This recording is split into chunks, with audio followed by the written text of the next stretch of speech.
Olá,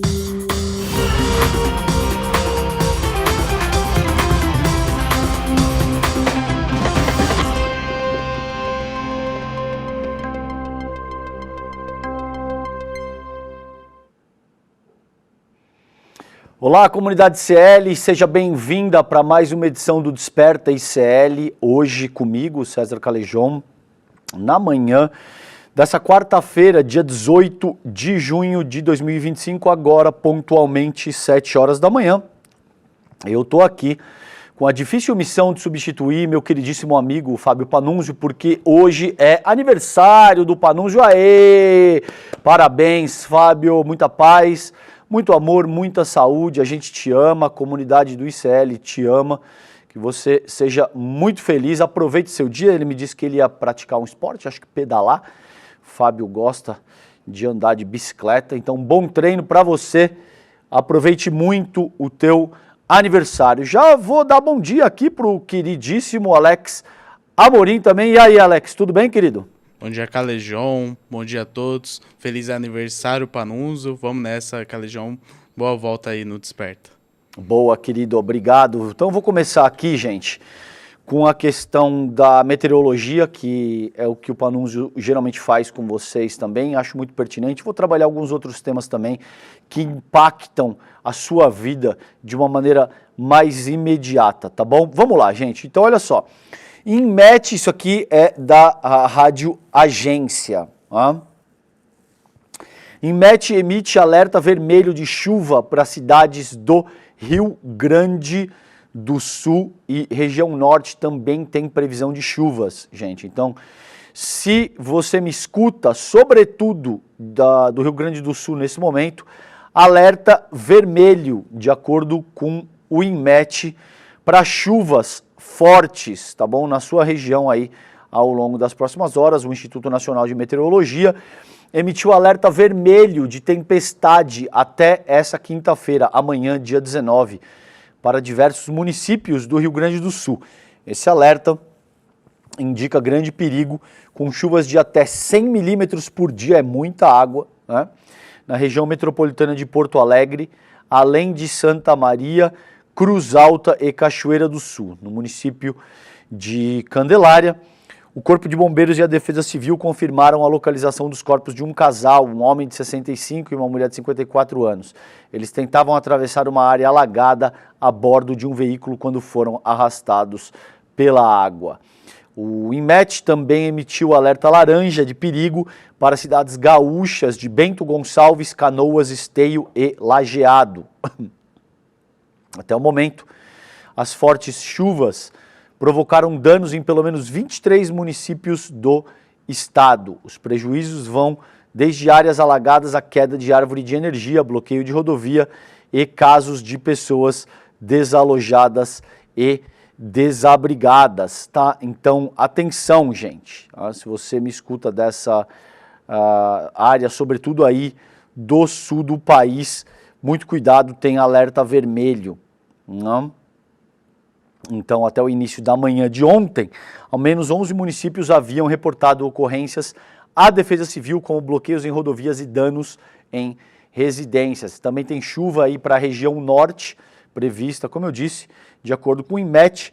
Os maiores acumulados vão se concentrar em Roraima, Amapá e noroeste dos estados do Amazonas e Pará, com volumes que podem superar os 60 milímetros.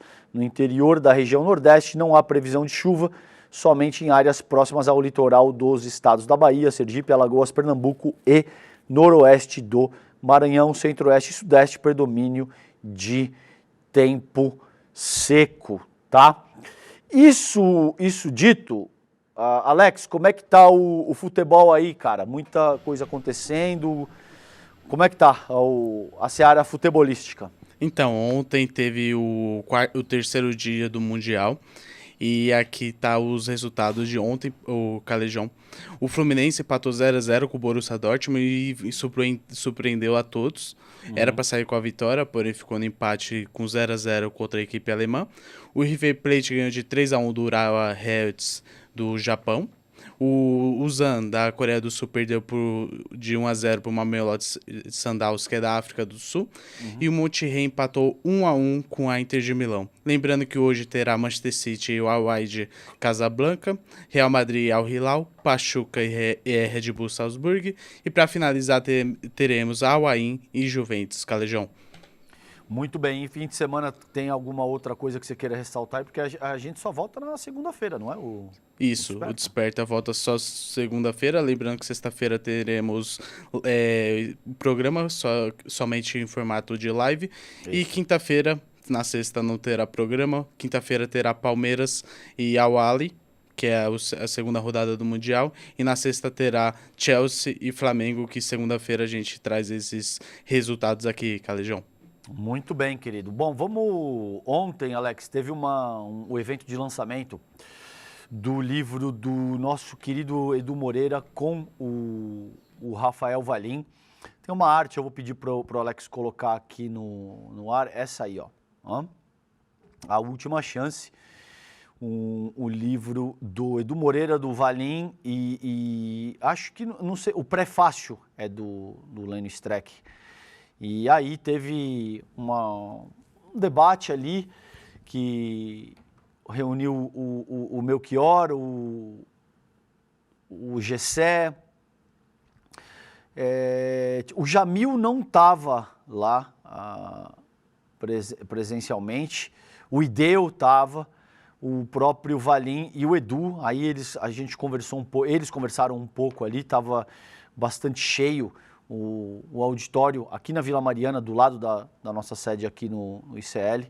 Um baita livro, A Última Chance. Então eu aproveito a oportunidade aqui para parabenizar o Valim, o Edu e todas as pessoas que de alguma forma se envolveram aí com o Gessé, o pessoal, os autores que vocês estão vendo aí nessa arte, por essa iniciativa que é absolutamente fundamental, o livro A Última Chance. Entrem em contato com esse material porque ele é absolutamente fundamental para entender. Ele é sobre a denúncia da PGR, considerando esse processo que tem tudo para se tornar um divisor de águas. A gente não sabe exatamente como é que essa história vai terminar, mas para todos os efeitos é um processo absolutamente histórico. Pela primeira vez coloca General 4 Estrelas, Bolsonaro e os seus asseclas no banco dos réus, tá bom? Então é isso, parabéns pessoal por esse livro maravilhoso, A Última Chance. O evento aqui também ontem estava muito legal, um beijo para toda a comunidade do ICL que esteve lá, demonstrando o carinho com o Edu, com o Valim, com todos os apresentadores e toda a nossa equipe do ICL, tá bom? Um beijo grande para vocês. Gente, vamos lá, dar um serviço aqui para vocês que eu acho importante. Prazo para pagar taxa do Enem 2025 é prorrogado até o dia 27 de junho, isso está no iclnoticias.com.br, foi publicado agora há pouquinho, pouco mais de 2 horas atrás, às 5 horas da manhã. Candidatos podem fazer pagamento por boleto, Pix, crédito e débito, tá? Então o MEC ampliou o prazo para o pagamento da taxa de inscrição do Exame Nacional do Ensino Médio. Com isso, os candidatos terão até o dia 27 de junho. Tem mais 9 dias aí, fiquem atentos. Para fazer o pagamento, a inscrição é confirmada após o pagamento. A taxa é de R$ 85,00 e o pagamento pode ser efetuado por meio de um boleto gerado na página do participante, Pix, cartão de crédito ou débito em conta corrente ou poupança, a depender do banco, tá bom? Então tá aí o serviço, isso é importantíssimo, fiquem atentos. Estudem também, porque é absolutamente fundamental, e tranquilidade na hora de fazer a prova, tá bom? Gente, uma notícia do Estadão aqui, que também eu gosto de trazer essas coisas para o Desperta, porque vocês começam o dia bem informados e vocês também têm uma real noção do que afeta a vida prática, cotidiana, de como é que as notícias do dia afetam o seu bolso. e a sua vida e a vida da sua família de uma forma mais ampla.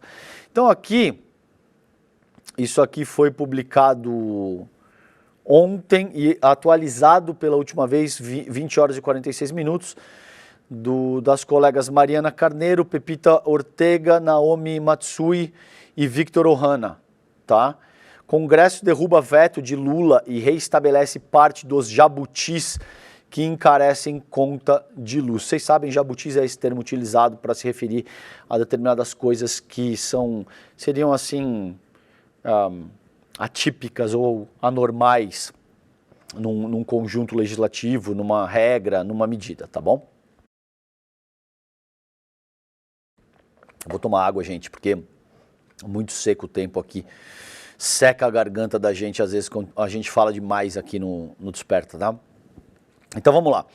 A Frente Nacional dos Consumidores de Energia calcula que medidas custarão 197 bilhões de reais nos próximos 25 anos. O custo será bancado por encargo cobrado de todos os consumidores. O Congresso Nacional derrubou nessa terça-feira, ontem, dia 17, trechos do veto do presidente Lula no projeto de lei que cria regras para a produção de energia eólica em alto mar, o chamado pelo jargão de eólicas offshore. Durante a tramitação, parlamentares inseriram na proposta original uma série de jabutis para atender a diferentes geradores de energia, o que poderia custar até 17 bilhões por ano, 17 bilhões de reais por ano, segundo a consultoria PSR. O financiamento desses programas será cobrado de todos os consumidores, o que poderia elevar as contas em 7,5%. O presidente Lula decidiu então vetar todos esses jabutis. E aí ontem o Congresso Nacional colocou parte dos vetos de Lula em votação e decidiu derrubar os vetos à prorrogação do incentivo para fontes de energia renovável como biomassa, eólica e solar, o que obriga a contratação de 4,9 gigawatts de pequenas centrais hidrelétricas e a contratação de 250 megawatts de hidrogênio produzido a partir do etanol no Nordeste e 300 megawatts de energia eólica no sul do país, tá? Então, desde maio, havia essa indicação para a derrubada dos itens do veto relacionados ao Proinfa. Já sobre os outros trechos derrubados, o acordo foi anunciado pelo líder do governo no Senado, Randolfo Rodrigues, logo no início da sessão do Congresso. A Frente Nacional dos Consumidores de Energia estima que os jabutis que foram reestabelecidos ontem custarão 197 bilhões de reais aos consumidores nos próximos 25 anos, valor que será cobrado dos consumidores, encarecendo contas de luz em cerca de 3,5%. Tá? Aí tem uma nota divulgada pela frente que diz o seguinte, abre aspas para a nota: o Poder Legislativo, mais uma vez, demonstra desrespeito pelos princípios constitucionais e democráticos ao persistir na defesa de propostas que prejudicam a população e ao conduzir o processo legislativo ignorando os regimentos internos, impedindo que a sociedade civil tenha uma ampla e plena participação e aprovando sumariamente medidas de grave repercussão sem base técnica nem justificativa econômica, afirma essa nota. A única coisa que não passa no nosso Congresso são questões de reorganização no que diz respeito aos benefícios e benesses das camadas mais abastadas da nossa população. Aí você não consegue passar. Taxação de superfortuna, você não consegue rever benefício de viúva de militar, renúncia fiscal da ordem de 800 bilhões, aí, de fato, o Congresso age como um tipo de, digamos assim, sindicato patronal para defender os interesses do grande capital no país, tá? Bom, gente, então, olha só, isso aqui também é importante ao encontro disso. O Congresso derrubou outros vetos do Lula e a gente vai ver aqui, então, o Congresso derruba vetos do presidente. Os parlamentares retomaram pensão vitalícia a crianças vítimas de Zika e derrubaram tributação sobre consumo em fundos de investimento. Então vamos dar uma olhada aqui. Entre os vetos que caíram nessa terça-feira, está um que permitiria a cobrança dos novos impostos sobre consumo em fundos de investimento. A derrubada da medida foi acordada pelo governo junto à bancada do agronegócio. A bancada ruralista também conseguiu a derrubada de outro veto, este do governo Bolsonaro, que dispensava registro para a produção de bioinsumos, como a gente acabou de salientar aqui. O governo tinha vetado esse dispositivo sob o argumento de que contrariava o interesse público, mas o Congresso Nacional retomou essa questão. E aí, como eu li anteriormente, outro veto derrubado resultou no aumento de 164,8 milhões no fundo partidário, dinheiro público repassado aos partidos para se manterem. O dispositivo, aprovado pelo governo, mas vetado pelo Congresso, previa dar ganho real para o fundo a partir do reajuste pela inflação desde 2006. Então aí a lista dos vetos, o fundo partidário, bioinsumos e autocontrole agropecuário, nova lei de licitações, registro e taxação de agronegócios, pesquisa com seres humanos, infraestrutura verde e autopeças, licenciamento para atividades espaciais, revisão de benefícios sociais, diretrizes orçamentárias, 2024-2025, indenização às vítimas do Zika, marco da energia offshore, isenção para fundos, FIIs e FIAGROS, programa de transição energética, tá? Naturalmente eu não vou ter tempo para me aprofundar em tudo isso, mas eu achei que seria relevante que vocês estejam atentos para essa questão, porque isso mexe diretamente no teu bolso, tá bom? E na forma, naturalmente, como você vive e como a tua família vive também. Gente, fala, Alex, quer citar alguma coisa aí?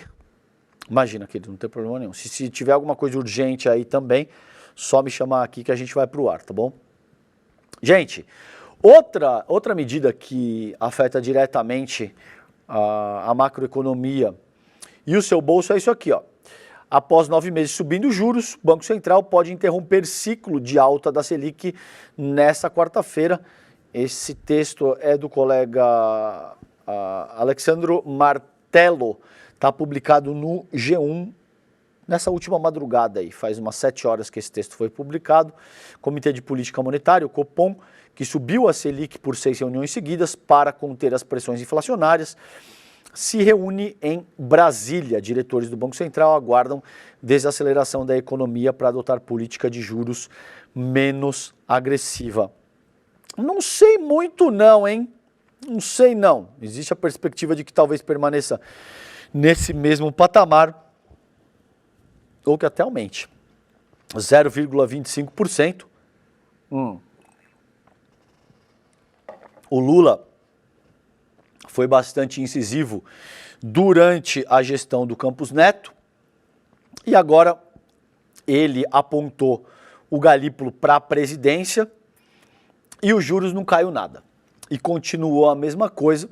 E a gente vai continuar cobrando do mesmo jeito, seja Campos Neto, seja Galípolo, seja o Papa que esteja à frente do Banco Central.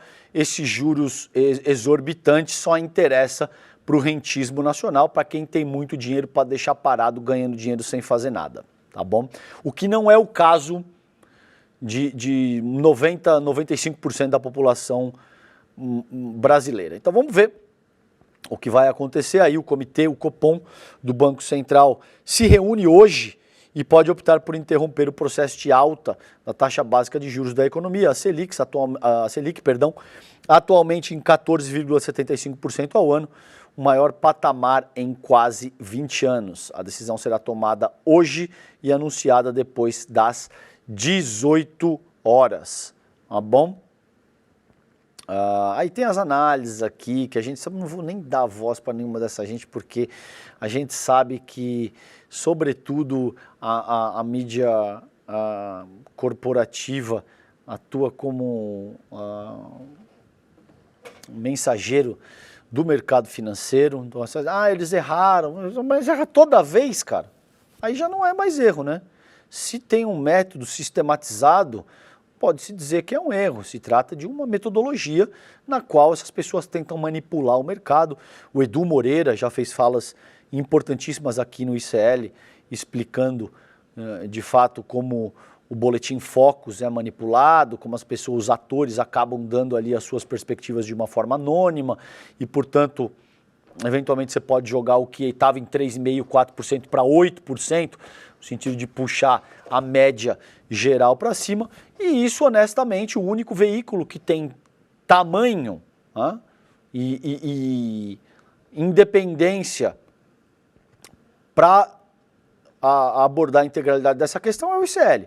Porque, eventualmente, você tem veículos menores que vão fazer um bom trabalho nesse sentido, mas que não tem a ressonância que o ICL tem no sentido de alcançar o país inteiro e pautar o debate público.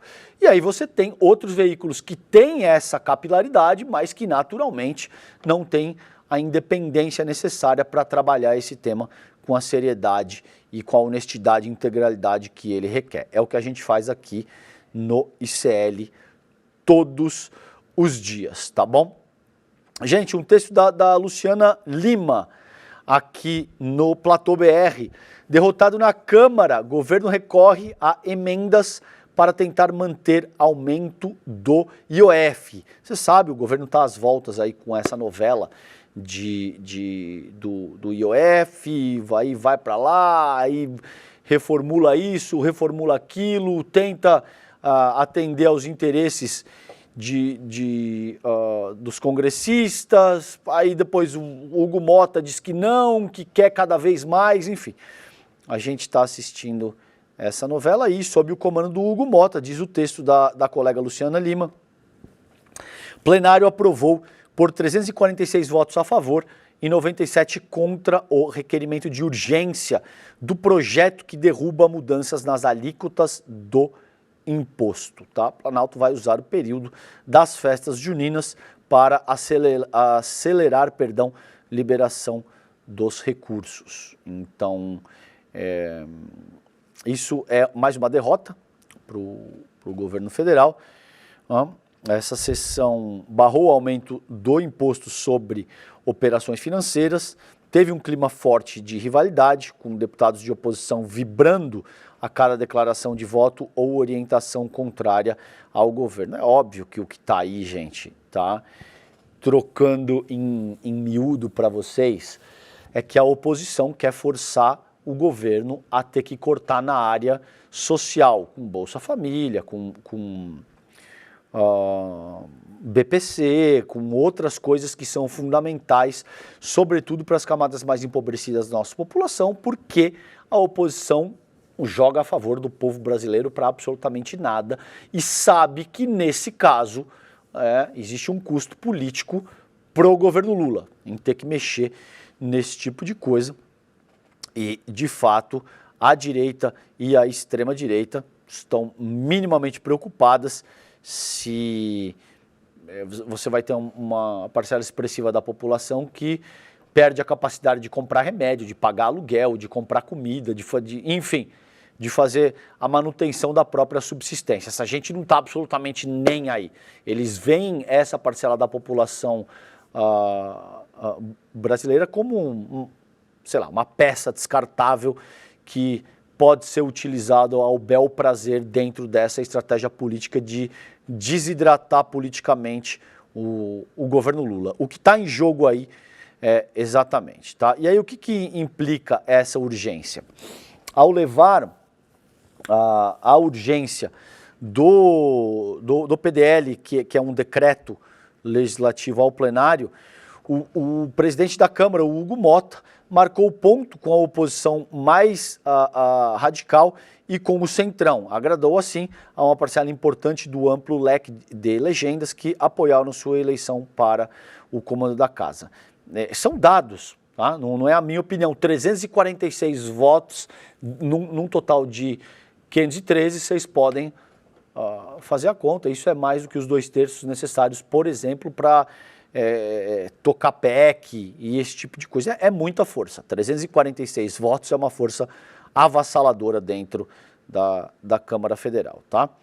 A base parlamentar de Lula também participou da eleição de Mota, mas desta vez ficou isolada e não chegou nem a 100 votos.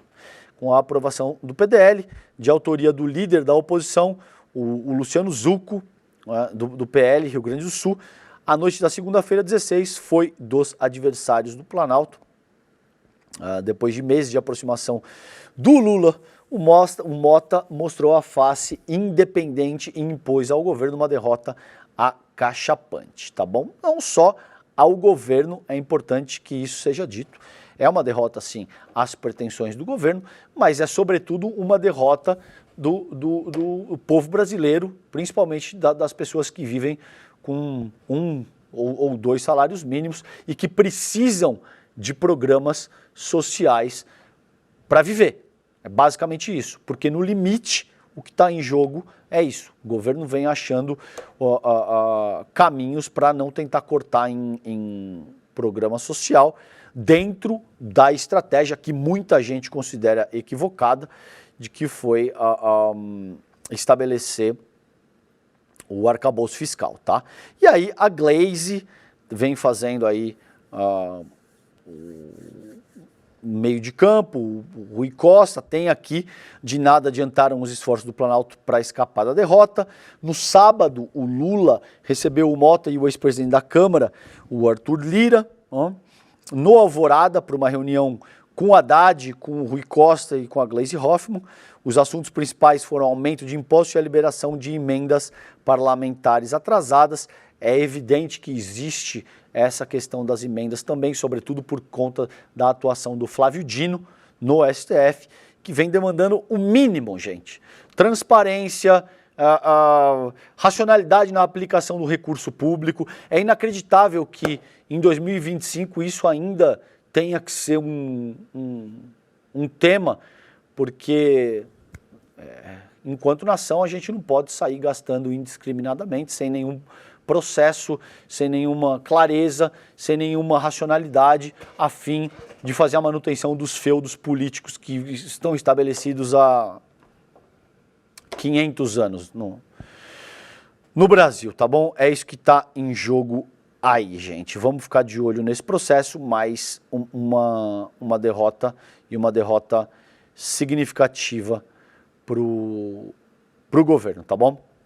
Gente, acompanhando aqui, esses dois temas estão relacionados à questão estadunidense, né? Como vocês sabem, existe uma escalada do autoritarismo de uma forma bastante arbitrária nos Estados Unidos. O trumpismo, tá? Eu gosto das reflexões do Castro Rocha, quando ele fala a respeito da urbanização da política nos Estados Unidos.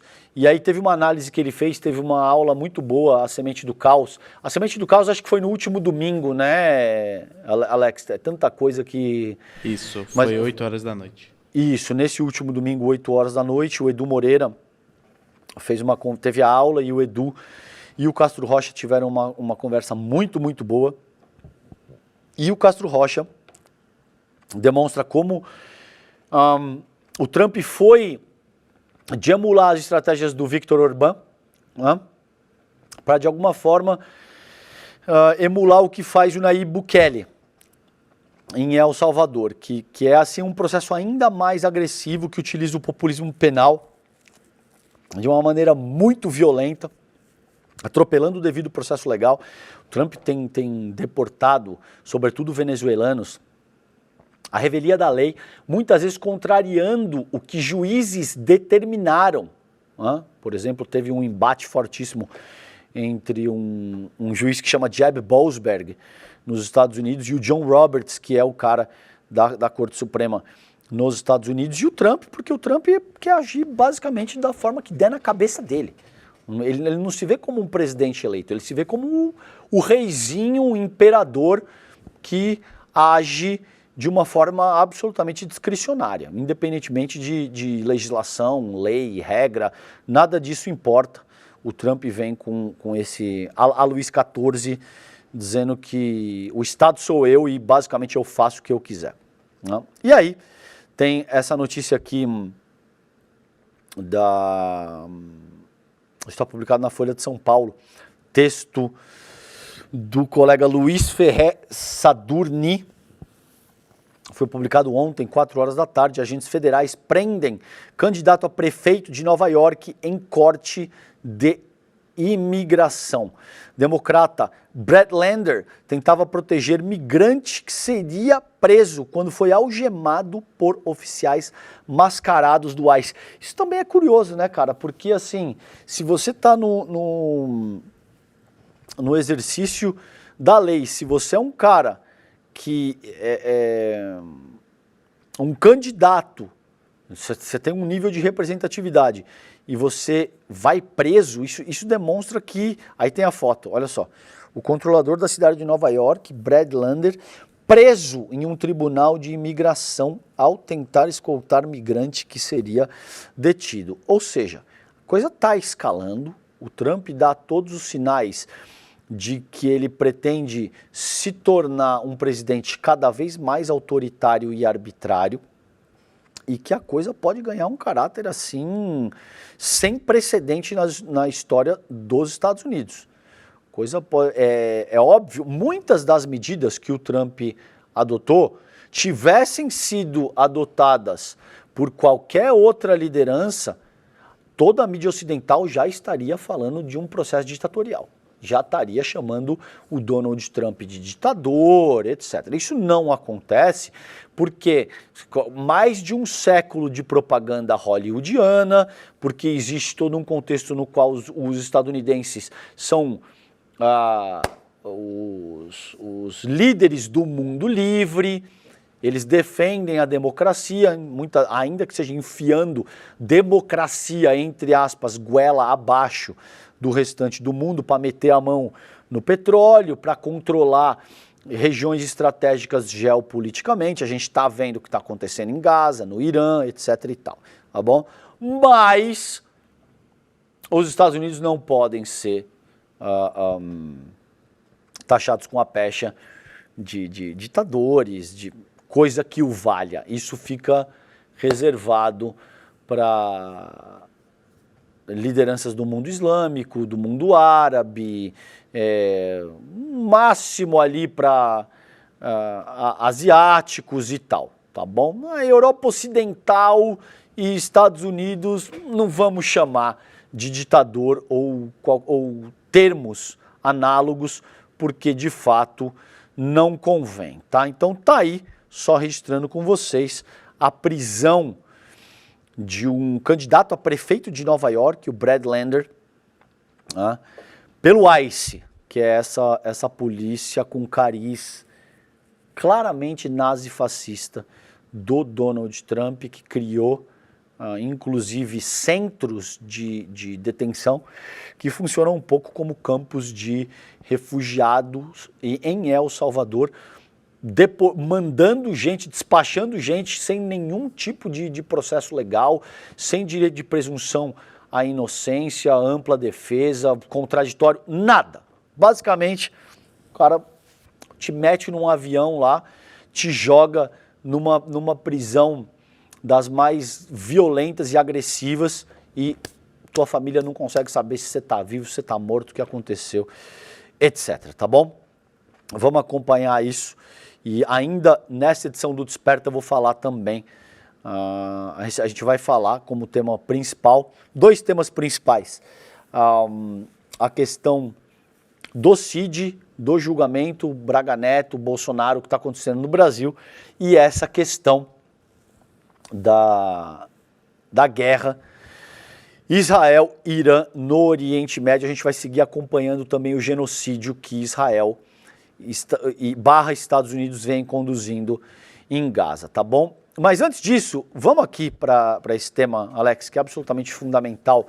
Acessem iclnoticias.com.br, o time do ICL tem dado um show com notícias exclusivas a respeito desse tema, principalmente a Juliana Dalpiva e o Igor Melo e o Kleber Lourenço. Nosso time tá assim absolutamente afiado com todo tipo de notícia exclusiva, tá bom? Isso aqui foi publicado agora há pouquinho, 6h28 da manhã, pouco mais de 1 hora atrás. Moraes nega adiamento de acariação entre Cid e Braga Neto. O pau está torando, tá bom? Tá torando. Cada um fala uma coisa. O Cid disse que entregou caixa de dinheiro, mas que não viu o dinheiro, mas que tinha uma pacoteira, e o pau tá torando. Então, esse texto, do André Richter, Agência Brasil, o ministro Moraes do STF decidiu manter a acariação entre o ex-ajudante de ordens do Bolsonaro, o Mauro Cid, e o general Braga Neto, para a próxima terça-feira, dia 24 de junho, tá bom? Então, na próxima terça. Mais cedo, a defesa do general pediu o adiamento da audiência para sexta-feira, dia 27, em função de uma viagem internacional marcada anteriormente pelo advogado principal do processo, Zé Luiz de Oliveira Lima. O ministro entendeu que Braga Neto é acompanhado por uma banca composta de 6 advogados e que outros representantes dele também podem participar da acariação. Tá? Então, aí, aspas por Alexandre de Moraes, verifico, portanto, que o réu Braga Neto está devidamente assistido por 6 advogados, sendo que os demais patronos, inclusive, participaram de várias audiências em que foram realizadas oitivas de testemunhas de acusação e defesa. Essa acariação, ela visa esclarecer divergências sobre plano punhal verde e amarelo. Como vocês sabem, o punhal verde e amarelo é o plano no qual pretendia-se matar autoridades da República, o Lula, né, o próprio Alexandre de Moraes, o Geraldo Alckmin, e aí a ideia de uma forma mais ampla era criar um caos, a convulsão social, para se decretar estado de sítio, de defesa, aquela balela do artigo 142 sendo interpretado para viabilizar o exército como força moderadora, aí aquela coisa, na volta a gente compra, passam-se 21 anos de um regime militar, como de fato a gente viu entre 64 e 1985, tá bom? Então, de acordo com os advogados do general, a acariação é necessária diante de divergências nos interrogatórios de Braga Neto e Cid, ambos réus, na ação penal da trama golpista. A defesa sustenta que são necessários esclarecimentos sobre as acusações de que Braga Neto discutiu o plano punhal verde e amarelo, planejamento golpista para matar autoridades, e que teria entregue a Cid dinheiro em uma sacola de vinho. Infelizmente isso não vai ser filmado, se eu não me engano. Né? Se eu não me engano, isso não vai ser filmado e também não será permitida a presença de jornalistas, porque, por exemplo, durante a primeira etapa dos interrogatórios, a filmagem não foi permitida, mas a gente tinha a Juda Alpiva, a gente tinha a Elô Vilela, a gente tinha a Carol Brígido, acho que também acompanhou dentro do ambiente ali, os nossos jornalistas acompanhando e reportando isso, basicamente em tempo real. Olha, aconteceu isso foi dito, a reação de tal pessoa foi essa. Agora parece que nessa ocasião isso não vai acontecer, tá? Vamos ver, seria legal, porque o pau vai torar. Então, o Braga Neto foi interrogado na semana passada pelo Moraes e negou ter conhecimento do punhal verde e amarelo e de ter repassado a Mauro Cid dinheiro dentro de uma sacola de vinho para que fosse entregue a militares que faziam parte do esquadrão da elite do Exército, os chamados Kids Pretos, tá? Que é esse grupo de elite do Exército que seria usado para efetivamente conduzir o golpe de Estado, principalmente sabotando rede de energia, conduzindo atos de terror para criar um nível de instabilidade que fosse adequado à intervenção militar, tá bom? Então vamos acompanhar este muito perto, porque o pau vai torar. Pegue a sua pipoca e acompanhe, não em tempo real, né, mas os desdobramentos desse negócio, porque é uma etapa fundamental dessa questão do julgamento que a gente está acompanhando, tá bom? Gente, outra notícia aqui que é absolutamente importante e eu quero trabalhar com vocês é o seguinte.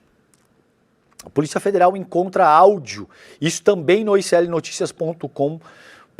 Já sabe, acordou, acessa iclnoticias.com.br, porque sempre furo de reportagem, notícia em primeira mão, alguns dos principais colunistas do país, todo o time ali sob o comando do nosso queridíssimo Chico Alves. Então, melhor conteúdo da internet brasileira, iclnoticias.com.br. Essa aqui foi publicada ontem, 17 horas e 21 minutos, PF encontra áudio de conversa entre Bolsonaro e Ramagem para blindar o Flávio Bolsonaro. Ó, que surpresa, quem poderia imaginar, não é mesmo? Um cara que disse publicamente, olhando para uma câmera em juízo, que eu não vou esperar eu não vou dizer o palavrão que ele usou, vocês sabem do que se trata, eu não vou esperar a minha família para então trocar quem quer que seja, se não puder trocar ali vai trocar no outro, se não puder trocar no outro vai trocar o ministro e acabou. Foi exatamente isso o que o Bolsonaro disse sobre a Polícia Federal durante o desgoverno dele. E não por acaso, o Sérgio Moro saiu da administração Bolsonaro atirando, dizendo que o Bolsonaro queria exercer ingerência na forma como a Polícia Federal estava estruturada. Essa é a gente que agora se diz vítima da ditadura da toga e da PF do Lula. Essa é a gente, entre aspas, é isso que eles afirmam, tá bom? Esse é o tipo de gente que agora banca a vítima perseguida. Bom, então tá aí a conversa entre o Bolsonaro e Ramagem para blindar o Flávio. A gravação registrou reunião realizada em 2020, na qual foram discutidas supostas irregularidades atribuídas a auditores da Receita Federal. Então, durante essas investigações, diz o texto, sobre um esquema de espionagem ilegal da ABIN, a PF identificou em janeiro passado um áudio clandestino de uma reunião entre o ex-presidente Jair Bolsonaro e o deputado federal Alexandre Ramagem, ex-diretor da ABIN. Na conversa, os dois discutem possíveis irregularidades cometidas por auditores da Receita Federal na elaboração de um relatório de inteligência que tinha como alvo o senador Flávio Bolsonaro. É impressionante, nada contra o Flávio Bolsonaro anda. Você pode ter indícios, provas, o Ministério Público, carioca, a questão da rachadinha, o dinheiro da rachadinha, eventualmente, supostamente, veja o que eu estou usando aqui, supostamente sendo utilizado para a construção de prédio em área de milícia, nunca pega nada para o Flávio Bolsonaro. Ele continua se sentindo tão livre, leve e solto a ponto de dar uma entrevista para a Folha de São Paulo, dizendo basicamente que, olha, a gente, quem quer que seja eleito com o apoio do Bolsonaro, vai ter que dar um golpe de Estado. Vai ter que segurar o indulto, nem que seja na marra. É sim, é um senador da República te dizendo que se a gente for contrariado, tem que se atropelar a ordem jurídica nacional. Um senador da República dizendo isso em juízo, dando uma entrevista para um jornalão, dizendo isso dessa forma. Óbvio que depois, né, que ele percebe que, nossa, mas peraí, será que eu acabei de dizer isso com tamanha franqueza e de forma tão objetiva? Bom, isso é um tipo de sincericídio, né? Então, não, é claro que eu não estou querendo dizer o que eu acabei de dizer. Aí ele tenta fazer um certo malabarismo retórico para dizer que ele não disse o que ele acabou de dizer, que era, se a coisa não for do nosso jeito, a gente vai aplicar o uso da força. Ô Flávio, a gente sabe que funciona assim. A gente tem um julgamento estabelecido no sentido de julgar o teu pai e os asseclas, militares, financiadores e tal, exatamente por isso. Porque vocês não aceitaram a derrota na urna em 2022, quiseram atropelar a soberania do voto popular e tentaram implementar uma ditadura bolsonarista nesse país. A gente sabe que esse é o modus operandi do bolsonarismo, a gente sabe que vocês estão sempre à espreita para tentar o próximo movimento nesse sentido, o que é relativamente novo é esse tipo de sinceridade. Nem isso é também, porque o Jair Bolsonaro vem falando explicitamente de dar golpe e assassinar pessoas há 30 anos, pelo menos, mais de 30 anos. Então, nem isso podemos dizer que é de fato uma novidade, tá bom? Então, aí as informações são do jornalista Eduardo Gonçalves, do jornal O Globo. O arquivo estava armazenado em um computador do deputado Alexandre Ramagem. Sabe, eu gosto do raciocínio da Carol Brígido, que ela sempre diz o seguinte: gente, a gente vai descobrindo, a gente, sociedade, tá? Eu digo, a gente vai descobrindo o que os bolsonaristas fizeram aos poucos, mas eles sabem. Eles sabem o que eles fizeram, eles sabem de cada pequeno abuso, de absolutamente cada medida que foi adotada e cada crime que eles cometeram nesse processo. Então, tem muita coisa, tá bom? A gente é que vai descobrindo aos poucos conforme a justiça avança, conforme existe diligência, você aprende um celular, um computador, esse tipo de coisa aparece, alguém abre o bico e tal. Mas figuras como Ramagem, ele sabe exatamente o que ele fez, tá? Então esse arquivo estava armazenado no computador dele, o áudio integra o inquérito que apura o uso da agência para a espionagem ilegal de adversários políticos durante o governo do Jair Bolsonaro. A PF indiciou Bolsonaro e Ramagem ontem, dia 17, por suspeita de articularem um esquema paralelo de monitoramento dentro da agência. O senador Flávio Bolsonaro não foi indiciado. Agora tem aqui a revista Veja dizendo que o Bolsonaro não foi indiciado. Isso é uma série de coisas que a gente vai entender ao longo do dia também, tá bom? Então, segundo a PF, a reunião foi realizada no dia 25 de agosto, né, no Planalto, e contou com a presença do Ramagem, do Bolsonaro, e na conversa os dois discutem essas irregularidades e o documento serviu de base para a investigação do senador Flávio Bolsonaro no caso das rachadinhas. Então, vamos acompanhar isso também, porque num trecho da gravação obtida pela PF, o Ramagem afirma que, abre aspas para ele, seria necessário instaurar um procedimento administrativo contra os auditores da Receita Federal, com o objetivo de, abre aspas novamente, anular a investigação e afastar alguns servidores de seus cargos.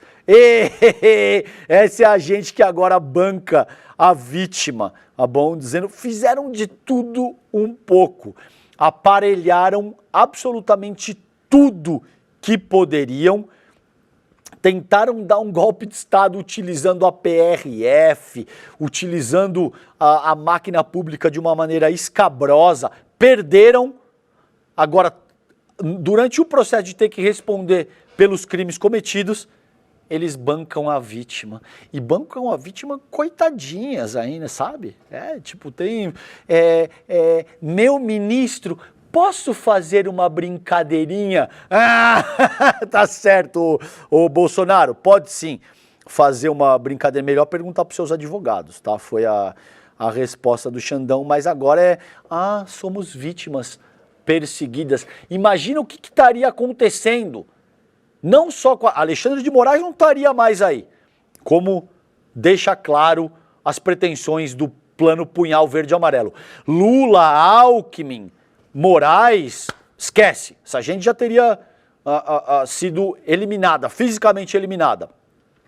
Mas muito provavelmente jornalistas, escritores, o que quer que seja, qualquer um que oferecesse qualquer tipo de antagonismo ou resistência à ditadura bolsonarista, ia estar pendurado em pau de arara, ia estar em cadeira de dragão, tomando tapa na orelha, sendo afogado em barril d'água, esse tipo de coisa, tá bom? Como não deu certo, posso fazer uma brincadeirinha?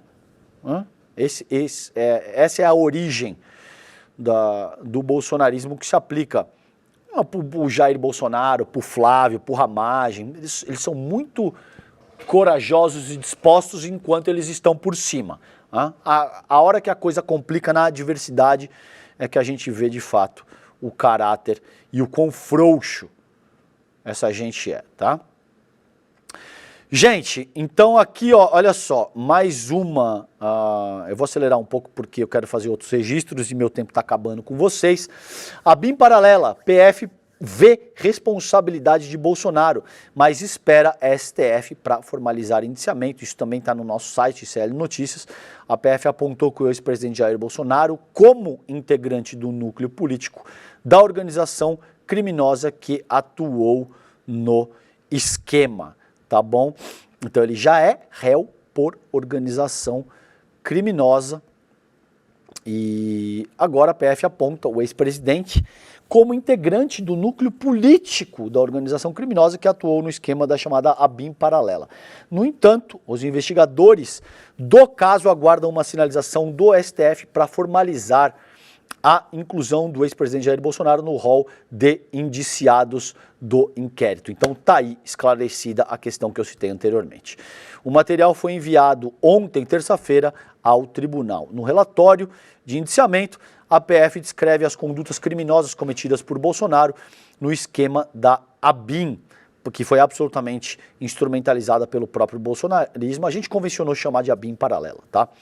Contudo, ainda aguarda uma manifestação para saber se o entendimento do STF é de que o caso tem ligação com a organização criminosa que articulou a tentativa de golpe de Estado em 2022. De acordo com a PF, o Bolsonaro foi o principal beneficiário do uso da estrutura da ABIN para atuar em prol do ex-presidente e de seus familiares. A investigação encontrou indícios de uma série de atividades criminosas, incluindo o monitoramento ilegal de autoridades, jornalistas. O Leandro Demore, aqui, nosso queridíssimo Leandro Demore, foi monitorado, acho que o nome do perfil é Pavão Misterioso, um negócio assim, né? Então, jornalistas, o Demore, inclusive, servidores públicos e ativistas, tá bom?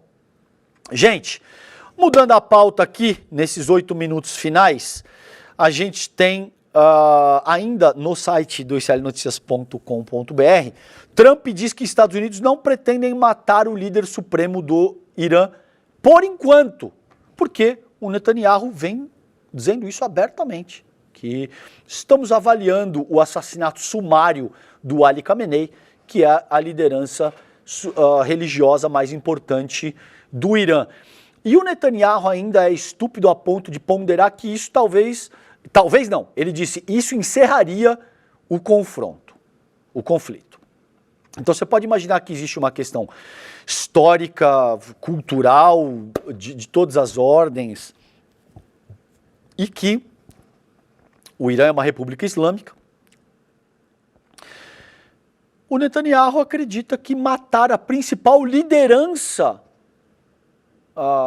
religiosa do país encerraria o conflito. Acho que não precisa comentar isso, né? O nível de estupidez é de uma estupidez atroz.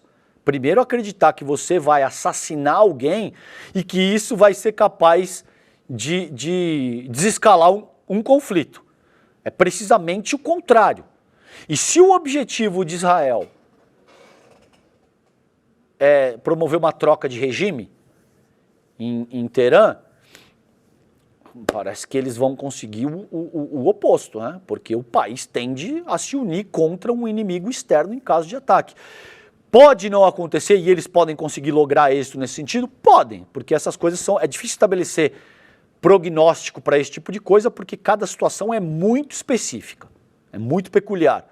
Agora, via de regra, quando uma nação sofre uma agressão externa de um inimigo externo, esse inimigo externo, muito mais frequentemente do que não, serve para unir a nação ao redor das lideranças constituídas, né? Então, vamos ver o que acontece aí. Os Estados Unidos e Israel falando abertamente em assassinar uma liderança religiosa, o que, como vocês sabem, é um crime de guerra, de acordo com a Convenção de Genebra. Assassinar civis é um crime de guerra, assassinar jornalistas, médicos, atingir hospitais, escolas e ambulâncias, um crime de guerra. Não é na guerra vale tudo, não, muito antes, pelo contrário. Por incrível que pareça, existem convenções que regulam conflitos armados e caracterizam o que é um crime de guerra. Israel, eu disse isso ontem no N1, incorreu em todos os crimes possíveis e imagináveis. Crimes de guerra, crimes contra a humanidade, etc. Então, houve um momento, no começo do genocídio israelense / estadunidense contra o povo de Gaza, que teve um ataque contra o Al-Shifa, que é um hospital que foi destruído, o principal hospital de Gaza, e aí houve uma tentativa de israelense de dizer não fomos nós que atacamos esse hospital, isso foi um míssil do Hamas que se desorientou e caiu e destruiu o Al-Shifa. E teve muita gente no Brasil tentando passar esse pano, tentando dizer que não, de fato foram os terroristas do Hamas. Israel não tem nada a ver com isso, a única democracia do Oriente Médio não tem absolutamente nada a ver com isso. Aí, o que aconteceu em seguida foi que Israel bombardeou absolutamente tudo em Gaza. Absolutamente tudo.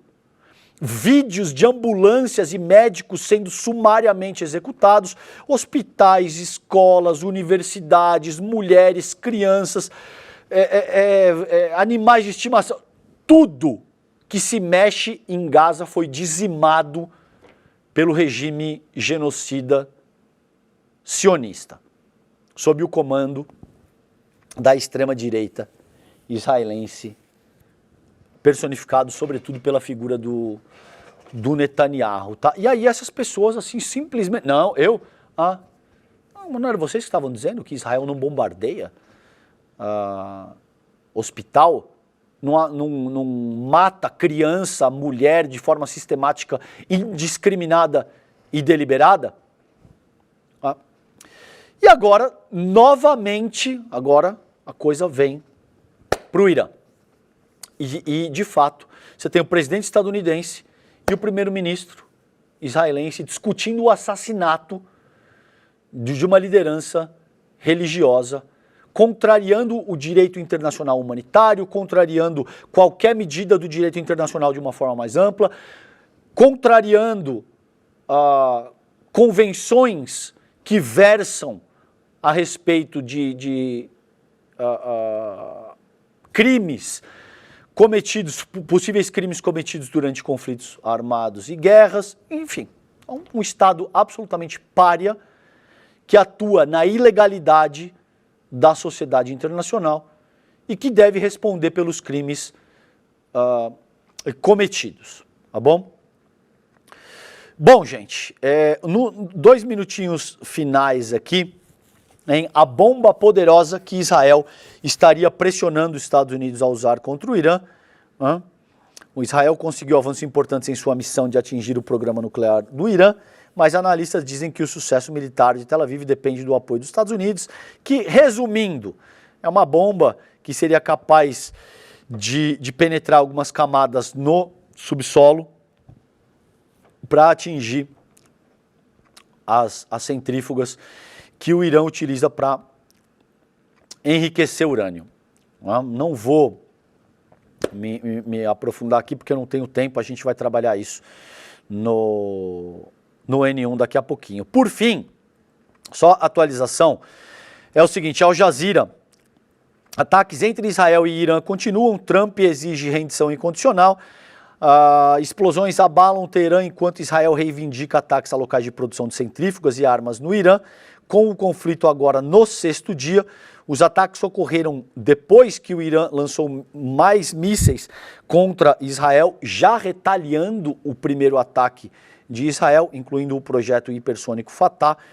E aí tá de fato difícil, o domo de ferro não tem conseguido interceptar todos os mísseis, principalmente míssil hipersônico. O número de mortos nos ataques israelenses ao Irã subiu para mais de 240, incluindo 70 mulheres e crianças. Novamente se repete o que aconteceu, o que está acontecendo ainda na faixa de Gaza, e mais de 24 pessoas foram mortas em ataques iranianos contra Israel. Em Gaza, as forças israelenses mataram pelo menos 89 palestinos, incluindo 70 pessoas que buscavam ajuda alimentar na cidade de Khan Yunis, tá bom? Gente, é isso. Eu preciso chamar o marketing aqui rapidinho, Alex. Web Comunistas, a segunda temporada vem aí, estreia hoje, dia 18 de junho, 10 horas da manhã, com a Laura Sabino e Ian Neves. Tem muita coisa boa que vem com a segunda temporada dos Web Comunistas. Não percam. Com isso, eu termino a edição de hoje do Desperta. Beijo grande para vocês. Vocês ficam com o ICL Notícias, primeira edição, o N1. Eu daqui a pouquinho tô lá também. Fiquem bem. Bom dia para vocês. Um beijo. Tchau, tchau, gente. Don't waste my time. Na loja Sou ICL você encontra camisetas, canecas, mochilas e bonés que carregam ideias.